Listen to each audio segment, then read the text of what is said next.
Life after a reverse mortgage can feel a little different than people expect. So let's talk about what happens after closing. First off, you are still going to receive a monthly mortgage statement. Even though a reverse mortgage does not require a principal and interest payment, your loan is still being tracked. Your statement's going to show things like your loan balance, available line of credit if there is any, your current interest rate, interest charges, mortgage insurance, and if there's been any activity on the loan file. And yes, you can still make payments if you choose to. Some borrowers choose to not make a payment, which is why some people choose to get this loan. Others choose to make occasional payments, interest only payments to keep the loan balance low, or even larger payments when it fits their plan for tax purposes or retirement planning. Keep in mind, the impact that payment has on your reverse mortgage depends on the loan type that you have. For example, if you have a line of credit, making payments may restore some of that line of credit for you.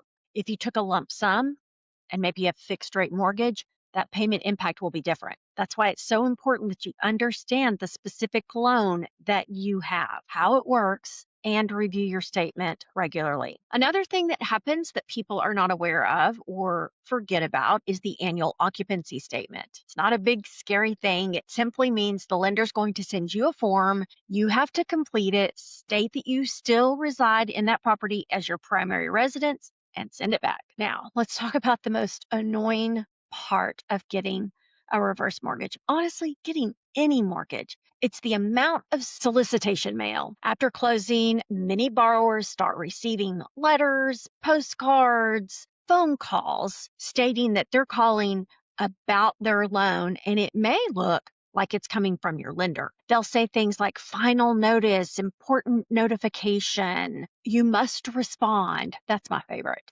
A lot of this is marketing. Some of it is misleading, and worse off, some of it is fraudulent. If you receive something that makes you nervous, either pick up the phone and call your loan officer that helped you get that loan in the first place, or call that 800 number that's on your mortgage statement and speak to someone directly with your mortgage servicer who will know if your mortgage lender is trying to gather some type of information from you or if there's something important that you really do need to know. Your reverse mortgage does not mean that every company that contacts you is actually contacting you about your loan.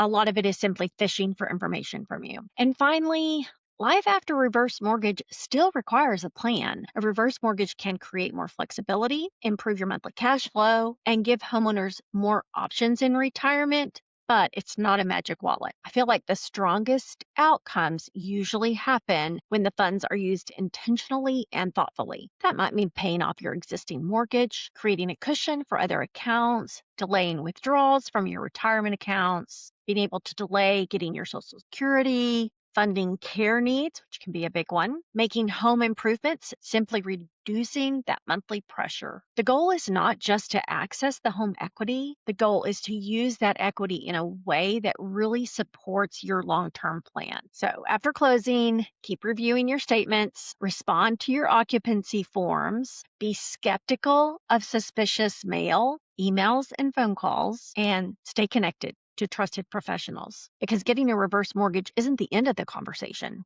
It's the beginning of managing that tool wisely.